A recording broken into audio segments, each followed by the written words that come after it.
और पश्चिम बंगाल में पहले चरण की बम्पर वोटिंग पर और बात करने के लिए, क्योंकि इस वोटिंग के क्या मायने हैं, राजनीतिक पार्टी अपना अपना दावा कर रही है, लेकिन विश्लेषक इसको किस तरह से देखते हैं, वरिष्ठ पत्रकार अवधेश कुमार हमारे साथ जुड़ रहे हैं। अवधेश जी नमस्कार, स्वागत है आपका। सबसे पहले यही जानना चाहेंगे, राजनीतिक पार्टियां अपना अपना दावा कर रहे हैं। अमित शाह ने बीच चुनाव में बाकायदा प्रेस कॉन्फ्रेंस करके 152 में से 110 पे दावा कर दिया है। ऐसे में आपका आंकलन क्या कहता है 92% वोटिंग का, क्योंकि 11 में 4%, 3% ज्यादा होने से सत्ता परिवर्तन हुआ था, 35 साल की सत्ता हटी थी। नमस्कार रितु जी। ये देखिए, जब रिकॉर्ड मतदान होता है, चूंकि भारत के इतिहास में इतना मतदान कभी हुआ नहीं था, और पश्चिम बंगाल यद्यपि ममता बनर्जी के आने के बाद थोड़ा घटा है, 84 से 81% तक 3 चुनाव रहा है, लेकिन अभी तक इतना हुआ नहीं था। तो इसलिए एक बार कई बार आकलन कठिन हो जाता है। 2010 तक के चुनाव में प्रवृत्ति थी कि अगर मतदान बढ़ रहा है तो सत्तारूढ़ पार्टी जा रही है या घटक जा रहे हैं, ऐसा होता भी था। 2010 के बाद मतदान बढ़े हैं, लेकिन पार्टियां कई बार वापस आई है, कई बार गए भी हैं। लेकिन बंगाल में एक तो जो इस समय चुनाव आयोग ने एसआईआर किया है, तो अब मतदाताओं के शुद्धिकरण होने के बाद जो मृतक है, जो वहां से स्थानांतरित हो गए हैं, कुछ फर्जी नाम है और कुछ ऐसे जो डुप्लीकेट्स है 2 जगह, इन सब के हटने के बाद वही बचते हैं जो वाकई मतदाता हैं। यद्यपि बंगाल में अभी कुछ नामों पर अभी फैसला करना है न्यायाधिकरण को, तो अब बचे हुए लोग जो है वो मतदान करने निकले हैं। लेकिन तब भी इतना मतदान जो है वो इस कारण हुआ है, आप अगर इसको ध्यान में रखें कि पहली बार 67 के बाद बंगाल में बिना हत्या के और सबसे कम हिंसा का चुनाव हुआ है। तो फिर इसका मतलब समझ में आ जाता है कि अभी तक बंगाल में कोई चुनाव नहीं होता था जहां जबरदस्त हिंसा नहीं थी, और डबल अंकों से कम की हत्या तो कभी हुई ही नहीं रिकॉर्ड के अनुसार। तो एक भी हत्या का न होना, न्यूनतम हिंसा का न होने का मतलब यह है कि एक तो सुरक्षा व्यवस्था सशक्त रही है, और दोनों पक्षों ने, भारतीय जनता पार्टी ने अपने मतदाताओं के अंदर जो यह भाव पैदा किया कि आप डरे नहीं, मतदान के लिए निकले। और जो भाषा तृणमूल की होती थी, पहली बार गृह मंत्री ने कहा कि तृणमूल के लोगों को, जो खासकर जो बूथ लूटते हैं, उनके लिए शब्दों का इस्तेमाल करते हो कि अगर किए तो उल्टा लटका कर सीधा कर दूंगा। ये था कि आप मतदान के लिए निकलो, क्योंकि वहां जो साइलेंट रिगिंग की परंपरा शुरू की थी वामपंथी सरकारों ने, पहले कांग्रेस ने भी किया, फिर वामपंथियों ने किया, फिर ममता ने उसको बड़ी निष्ठुरता से जारी किया था। तो इस बार देखने में आया है कि बहुत ही फेयर चुनाव है, फ्री चुनाव है। वहां जाने पर दिखाई दे रहा था कि पहले जो लोग डर से बोलते नहीं थे, इस बार खुल के निकल के आके अपना मत प्रकट कर रहे थे। 3 बार के जो ममता बनर्जी का शासन था, उसकी थोड़ी एंटी इनकम्बेंसी थी, और खासकर जो हिंदू समाज था उसके अंदर ये भाव पैदा हुआ है वहां कि अगर ममता नहीं गई तो हमारे अस्तित्व पर संकट आ जाएगा। जिस प्रकार से दंगों के बाद वहां हिंदुओं को पलायन करना पड़ा है जगह जगह से, और उसमें प्रशासन की जो भूमिका रही है उसने भी इस भाव को गहरा किया। और सबसे बढ़कर कि ममता बनर्जी के शासन ने जिस ढंग से अपराधियों के साथ, भ्रष्टाचारियों के साथ, सत्ता का दुरुपयोग करते हुए बिल्कुल लंपटाई करने वाले दादाओं के साथ खड़ी हुई है, और उससे भी जनता में भय पैदा हुआ है। तो भारतीय जनता पार्टी ने इस सबको मुद्दे बनाया, जमीन तक गए, हजारों कार्यकर्ता लोगों को भय से निकाला है, खासकर महिलाओं की सुरक्षा का। अवधेश जी, भारतीय जनता पार्टी ने 2016-2021 में भी पुरजोर एक तरह से प्रचार किया और जनता के बीच में इस विकल्प, अपने विकल्प को एक कुल लेके गए। लेकिन क्या आपको लगता है कि 2026 का चुनाव, जहां कई मायनों में अलग है, एसआईआर की प्रक्रिया है, महिलाओं की बहुत ज्यादा भागीदारी है, उस पर भी हम चर्चा करेंगे, लेकिन क्या आप ये मानते हैं कि अमित शाह, प्रधानमंत्री मोदी, दोनों का पश्चिम बंगाल में मौजूद रहना, कल पहले चरण का चुनाव हुआ है, आज प्रधानमंत्री मोदी भी हैं, अमित शाह भी खुद मौजूद हैं, और बीच चुनाव में एक प्रेस कॉन्फ्रेंस कर 152 सीटों में से 110 पे दावा करना, इसलिए भी कि 92% वोट हो चुका है, 142 सीट भी बहुत अहम है जो दूसरे चरण की है, क्या इसको भी एक बड़ा कारण आप मानते हैं जनता के बीच मौजूद रहने को? देखिए, 2021 और 2026 में मौलिक अंतर है। वो मौजूद केवल नहीं रहे हैं, मौजूद रहने के साथ साथ गृह मंत्री अमित शाह ने इस बार संपूर्ण टीम को लगातार लीड किया है। जो मॉनिटरिंग सेंटर था वहां वो आके बैठते थे, और छोटे छोटे उसमें था कि भाई नीचे स्तर के भी जो कार्यकर्ता का फोन आ रहा है, अगर नहीं उठता है तो उसको रिकॉर्ड किया जाए। उस रिकॉर्ड का जहां आवश्यक हो वहां गृह मंत्री स्वयं भी उत्तर दे रहे थे, दूसरे उत्तर दे रहे थे। फिर उसकी सूचनाएं जो है पुलिस को, सुरक्षा बल को जाती थी, स्थानीय इकाई को जाती थी, वो सारे वहां सक्रिय होते थे।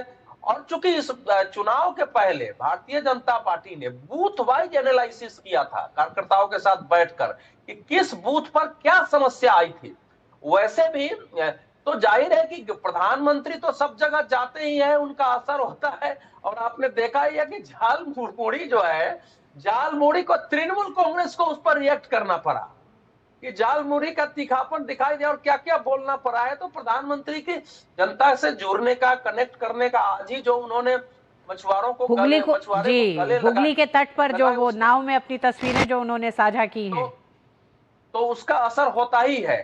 लेकिन मूल बात जो रही है वो ये रही है कि भारतीय जनता पार्टी ने ममता जी के ध्रुवीकरण का इस बार उसी में अंदाज दिया है। बिल्कुल कोई इसमें भय नहीं था कि मुसलमान हमको वोट नहीं दे रहे हैं, वो हमारे विरुद्ध मतदान के लिए निकले हैं, तो हिंदू मतदाताओं पर फोकस करना और फिर उस प्रकार से फोकस करना। जैसे उदाहरण के लिए पिछली बार 152 में से ममता बनर्जी की जीती हुई 23 सीटें ऐसी थी जो कि 10,000 से कम वोटों से वो जीती थी। अब वहां जो वोट कटे हैं एसआईआर में वो ज्यादा थे, तो उस पहले 23 सीट पर फोकस करो कि कहां कहां है।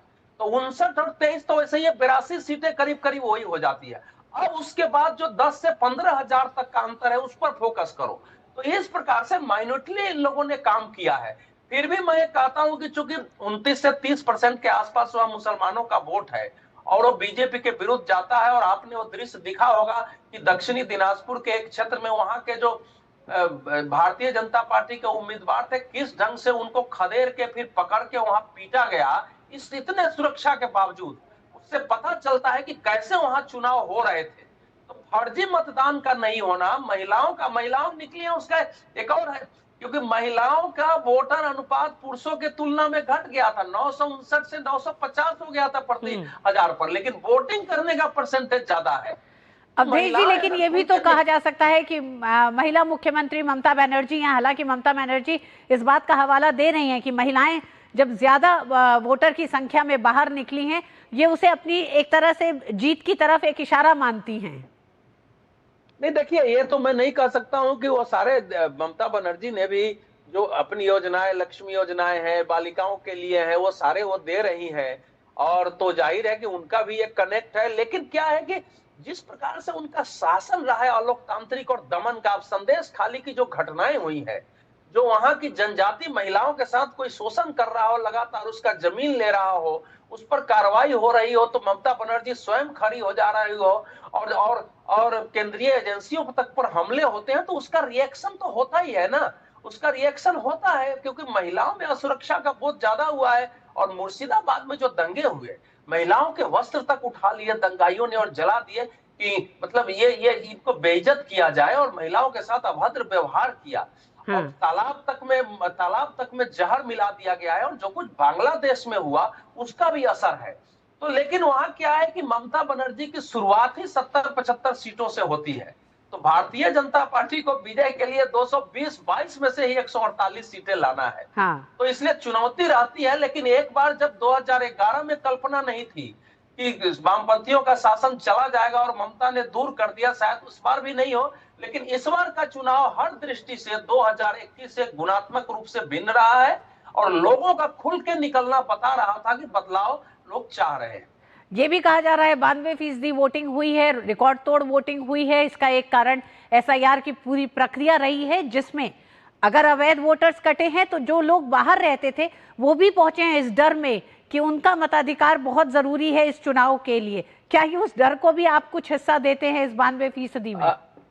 नहीं, ये प्रचार इस समय है कि अगर वोट नहीं डालोगे तो नाम कट जाएगा, ये तो चारों तरफ है। हालांकि ऐसा होना नहीं है, लेकिन चूंकि इस बार एसआईआर होने के कारण क्या एक जागरूकता आई है कि मतदाता सूची में नाम होना चाहिए, तो सभी लोगों को कागज लेके पहुंचना पड़ा है या अपने बारे में दोबारा दर्ज कराना पड़ा है। तो ये भी एक जागरूकता हुई है कि हमारा नाम उसमें दर्ज हुआ है। अवधेश जी, अंत में अमित शाह ने एक प्रेस कॉन्फ्रेंस की। अमित शाह ने अपने प्रेस कॉन्फ्रेंस में ये भी बताना पड़ा अमित शाह को कि अगर मुख्यमंत्री बनेगा तो वो किस तरह से बंगाल का होगा, बंगाली भाषी होगा, यही का होगा, बीजेपी कार्यकर्ता होगा। क्योंकि लगातार ममता बनर्जी कह रही हैं कि भारतीय जनता पार्टी बाहरी है, एक क्षेत्रीयता की जो एक बड़ा मुद्दा ममता बनर्जी ने बनाया, क्या आपको लगता है वो एक चुनौती था 142 सीटों के लिए कि अमित शाह को एक प्रेस कॉन्फ्रेंस करनी पड़ी? और इस प्रेस कॉन्फ्रेंस के करने के पीछे के कारणों को आप क्या देखते हैं? देखिए 2021 में यह बड़ा मुद्दा था। इस बार तो मैं गया तो ये मुद्दा ज्यादा नहीं था। उन्होंने कोशिश की, इस बार कर नहीं पाई क्योंकि इस बार घोषणा नहीं थी। लेकिन इस बार एक लीडिंग रोल में दिखाई दे रहे थे कि शुभेंदु अधिकारी के रूप में एक चेहरा है। यद्यपि भाजपा ने घोषणा नहीं किया था, तो इसलिए गृह मंत्री जी अगर कह रहे हैं तो उस विश्वास को, चूंकि तृणमूल कांग्रेस से बताने की लगातार कोशिश कर रही है कि बंगाली अस्मिता को बचाने का भी प्रश्न है, वो उन्होंने पिछली बार भी पैदा किया था, लेकिन इस बार उसमें इंटेंसिटी में वो नहीं था। जो प्रेस कॉन्फ्रेंस में हुआ है उसमें एक तो जो मतदान हुआ है, जिन लोगों ने परिश्रम किया है उनको आत्मविश्वास पैदा करना, सुरक्षा का भाव पैदा करना, अपने कार्यकर्ताओं को संदेश देना कि आपने जो परिश्रम किया है उसके परिणाम आ रहे हैं, और साथ ही साथ आने वाले समय के लिए भी लोगों को यह संदेश देना कि हम यहाँ बैठे हुए हैं, आपके बीच के ही लोग आपके लिए काम कर रहे हैं, हम उनकी सहायता में हैं और आपको मिलकर सत्ता बजाना है और किसी अपने व्यक्ति को मुख्यमंत्री बनाना है। ये आज का उद्देश्य था कि ये जो ट्रेंड है आगे जारी रहे, क्योंकि अगला ज्यादा चुनौतीपूर्ण है। जो उत्तर बंगाल जंगल महल बीजेपी के लिए अनुकूल क्षेत्र होता था, लोकसभा चुनाव में जो 2019 में ज्यादा सीट यही से जीते थे, अब उनकी चुनौती वाले क्षेत्र ज्यादा आए हैं। तो यहाँ ज्यादा परिश्रम के, ज्यादा वो भाव, सुरक्षा का भाव पैदा करने के लिए कार्यकर्ताओं में उत्साह और उम्मीद ज्यादा पैदा करना और लोगों के अंदर निकल के वोट करने के लिए भी भाव पैदा करना है। जी हाँ, बिल्कुल। 142 सीटों पे दूसरे चरण का चुनाव होना है, वो और अहम हो जा रहा है पहले चरण के मतदान के बाद।